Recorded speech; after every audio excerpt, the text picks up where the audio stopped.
بسم اللہ الرحمن الرحیم نحمده ونصلي ونسلم على رسوله الكريم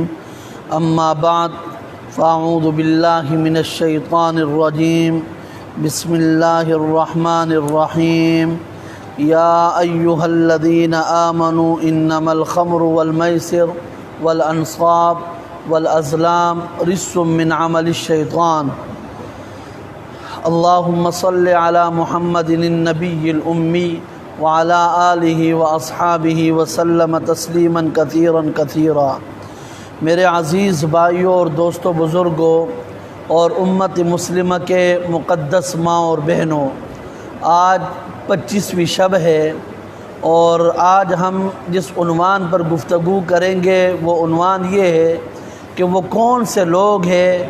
کہ جن کے اوپر نبی اکرم صلی اللہ علیہ وسلم نے لعنت کی ہے۔ لعنت کا معنی ہوتا ہے اللہ کی رحمت سے دور ہونا، یعنی وہ کون سے بدنصیب ہے کہ جن کو اللہ تبارک و تعالیٰ کے پیارے نبی صلی اللہ علیہ وسلم نے ان کے بارے میں فرمایا کہ ایسے لوگ اللہ کی رحمتوں سے دور ہے۔ اگر وہ باتیں ہماری زندگیوں میں ہیں تو ہم توبہ کر لیں، اور اگر نہیں ہے تو اللہ کا شکر ادا کرے۔ سب سے پہلی روایت عبداللہ ابن عمر رضی اللہ تعالی عنہ کی ہے کہ رسول اللہ صلی اللہ علیہ وسلم نے فرمایا لعن اللہ الخمر وشاربہا وسارقہا، اللہ نے لعنت کی شراب پر اور اس کے پینے پر اور اس کے پلانے والے پر۔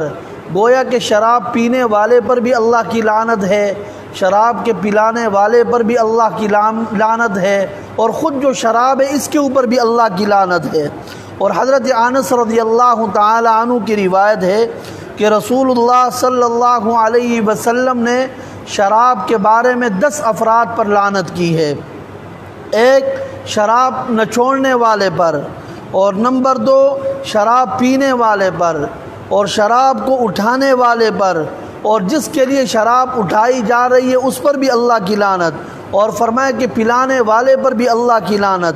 بیچنے والے پر بھی اللہ کی لعنت، اور اس کی قیمت کھانے والے پر بھی اللہ کی لعنت، اور خریدنے والے پر بھی اللہ کی لعنت، اور جس کے لیے خریدی جا رہی ہے اس پر بھی اللہ کی لعنت۔ تو یہ ایک ایسا عمل ہے کہ جو عمل انسان کو اللہ کی رحمت سے دور کر دیتا ہے۔ اور دوسرا عمل ہے، حضرت ابو ہریرہ رضی اللہ تعالی عنہ سے روایت ہے کہ رسول اللہ صلی اللہ علیہ وسلم نے فرمایا، رسول اللہ صلی اللہ علیہ وسلم نے فرمایا کہ لعن الخامشۃ وجہہا والشافۃ۔ نبی اکرم صلی اللہ علیہ وسلم نے اس حدیث کو سمجھنے سے پہلے آپ ذرا یہ بات سمجھ لیں، ہمارے ہاں عموماً یہ ہوتا ہے جب کسی کا انتقال ہو جاتا ہے تو وہ اپنا گریبان بھی پھاڑ دیتا ہے، وہ جو ہے نا چیخنے اور چلانے لگ جاتے ہیں، اور اسی طرح وہ نوحہ اور ماتم کرتے ہیں۔ تو ایسے لوگوں پر اللہ تبارک و تعالیٰ کی لعنت ہے۔ نبی پاک صلی اللہ علیہ وسلم نے فرمایا چہرہ نوچنے والی اور گریبان پھاڑنے والی اور چیخنے اور چلانے والی، تباہی اور ہلاکت کے بول بولنے والے پر اللہ تبارک و تعالیٰ کی لعنت۔ تو اگر غم آ جائے، حادثہ آ جائے، مصیبت آ جائے، پریشانی آ جائے تو انسان اللہ تبارک و تعالیٰ کی تقدیر سمجھ کر صبر کر لے، اور خوشی آ جائے تو انسان اللہ تبارک و تعالیٰ کا شکر ادا کرے۔ تیسرا شخص کہ جو اللہ رب العزت کی لعنت سے دور، رحمت سے دور ہے،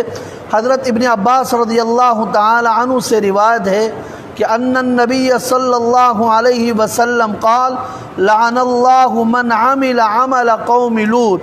عبداللہ ابن عباس فرماتے ہیں کہ رسول اللہ صلی اللہ علیہ وسلم نے فرمایا اس شخص پر اللہ کی لعنت ہو جو قوم لوط کے قبیح عمل کا مرتکب ہوتا ہے۔ قوم لوط کے قبیح عمل کا جو شخص بھی مرتکب ہوتا ہے اس کے اوپر اللہ تبارک و تعالیٰ کی لعنت ہے۔ اور یہ ایک ایسا عمل ہے کہ جس کی سزا بھی شریعت میں متعین نہیں ہے۔ اگر آپ دیکھ لیں تو کوئی کہتا ہے بھائی اس کو پہاڑ سے گرا دو، کوئی کہتا ہے کہ بھائی 2 دیواریں کھڑی کر دو اور اس کے اوپر گرا دو۔ یہ اتنا سنگین جرم ہے، اتنا سنگین گناہ ہے، نبی اکرم صلی اللہ علیہ وسلم نے اس گناہ کے ارتکاب کرنے والے